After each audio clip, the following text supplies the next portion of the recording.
নমস্কার, কেমন আছেন সবাই? আশা করি সবাই ভালো আছেন।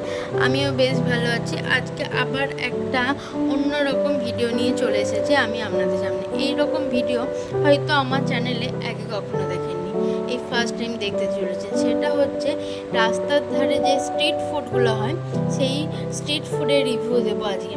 আসলে আমি যেদিনকে ইকো পার্ক বেড়াতে গিয়েছিলাম, সেই দিনকে এই দাদার কাছে আমি পাপড়ি চাট খেয়েছিলাম। এই দাদার কাছে আমি প্রথম বলেছিলাম, দাদা আপনার একটা কি ভিডিও করতে পারি?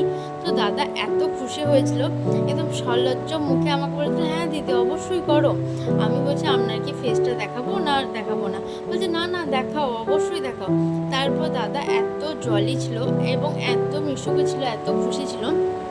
আমার হাজবেন্ডের সঙ্গে কন্টিনিউ দেখছেন কত গল্প করছে এবং বোঝাচ্ছে যে এর আশেপাশে কী ছিল, ইভেন উনি কবে থেকে এই কাজটা করছেন।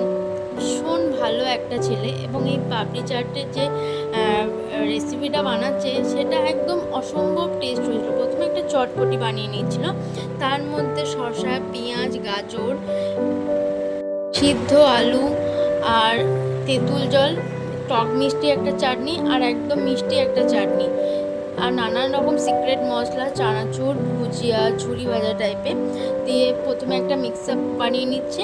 তারপর এই যে পাপড়িগুলো আছে, 6টা করে পাপড়ি দেওয়া হচ্ছিলো এক একটা প্লেটে।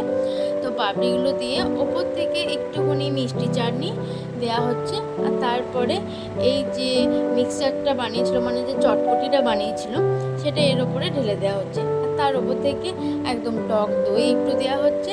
আর সবার শেষে ডেকোরেশনের জন্য একটু ঝুরি ভাজা। তো এত ভালো উনি এই পাপড়ি চাটটা বানিয়েছিলেন যে কি বলবো আপনাদেরকে। এবং এই যে ভিডিওটা আমি করেছি ওনার, তো উনি এত খুশি হয়েছে, উনি বলছে অবশ্যই জন্য এই ভিডিওটা পাবলিক করবেন। হ্যাঁ দিদিভাই, তো ওনার কথা ভেবে আমার অবশ্যই এই ভিডিওটা পাবলিক করা দরকার।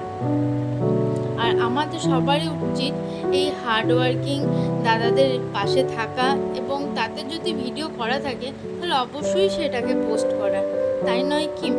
আর এই দাদাকে তো আমার ভীষণই ভালো লেগেছে।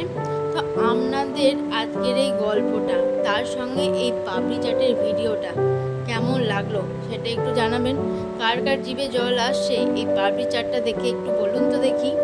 আমার তো রীতিমতন এখন ভয়েস দিতে গিয়ে সত্যি জিভে জল আসছে, এত জিভে জল আসছে যে কি আর বলা যাবে। তো এখানে 3 প্লেট বানানো হয়েছে, দেখতেই পাচ্ছেন। 2 প্লেট আমার জন্য, পাশে এক দাদা ছিল, তিনি 1 প্লেট। তো এক জায়গাতেই লঙ্কা দেওয়া হলো, কারণ আমরা খুব একটা ঝাল খাই না, শুধু ওই দাদার জন্যই ঝালটা দেওয়া হলো। তো এরপর আপনারা অবশ্যই এই রকম ভিডিও যদি দেখতে চান তাহলে একটু কমেন্টে জানাবেন যে এই রকম ভিডিও দেখতে চাই। ঠিক আছে, সবাই ভালো থাকবেন। নমস্কার।